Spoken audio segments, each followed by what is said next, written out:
Accompagnons-les, les premiers membres de l'Église, les disciples du Maître, quand ils redescendent de la colline parmi les oliviers où Jésus vient de s'élever au ciel.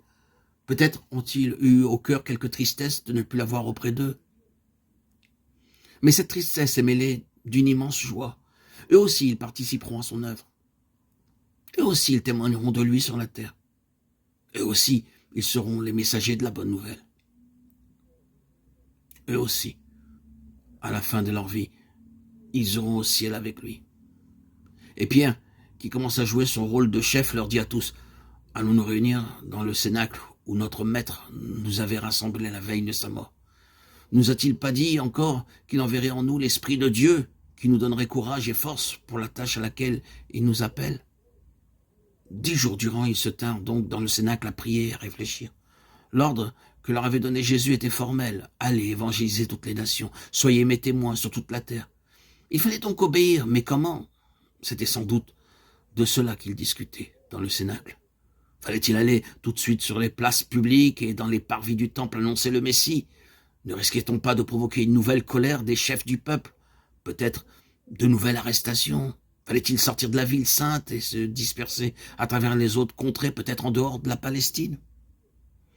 Ils en étaient là, de leur méditation, quand, 10 jours exactement après l'ascension, un dernier prodige eut lieu. C'était la fête de la Pentecôte, qui, chez les Juifs, gardait le souvenir de la remise d'étape de la loi à Moïse, c'est-à-dire de la plus grande révélation divine des anciens temps. Une nouvelle révélation eut lieu, bien plus importante encore. Les disciples étaient rassemblés dans la salle du cénacle, priant, quand tout à coup il vint du ciel un bruit pareil à celui d'un vent impétueux. Toute la maison en fut remplie, et dans la salle même parurent des langues de feu qui semblèrent volter un instant avant de se poser sur chacun d'eux. À ce moment, tous les disciples furent remplis de l'Esprit de Dieu. Tout ce qui leur paraissait encore difficile à comprendre leur fut merveilleusement clair. La tâche qui les attendait pour obéir à l'ordre du Maître, ils la voyaient désormais devant eux, parfaitement simple, bien définie. À leur grand étonnement, ils s'aperçurent que chacun d'eux, soudain, était devenu capable de s'exprimer dans n'importe quel langage humain et que chacun comprenait la parole divine dans sa propre langue. Enfin, et surtout, chacun des disciples se sentait plein d'un courage à toute épreuve. Il était prêt à se lancer à travers le monde pour annoncer l'Évangile. Désormais, nul d'entre eux n'aurait plus peur. Ce fut là le dernier miracle qui acheva de donner à l'Église son élan. Ces disciples que nous avons vus terrorisés lors de la mort de leur maître, s'en est fait maintenant pour servir le Christ. Ils auront un héroïsme que rien ne pourra briser. Ni les coups, ni les tortures, ni la mort elle-même. Rien ne réussira à les empêcher de crier leur foi en Jésus, Messie.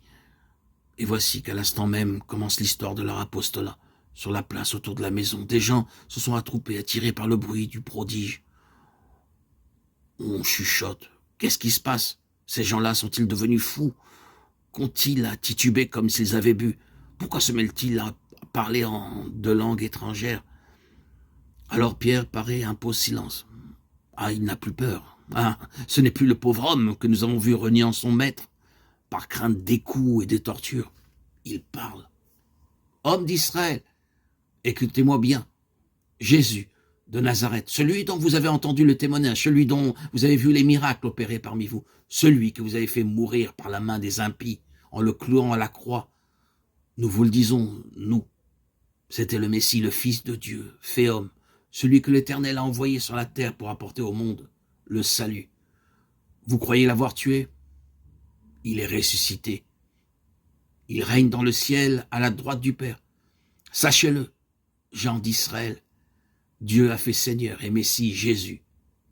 Jésus, le crucifié.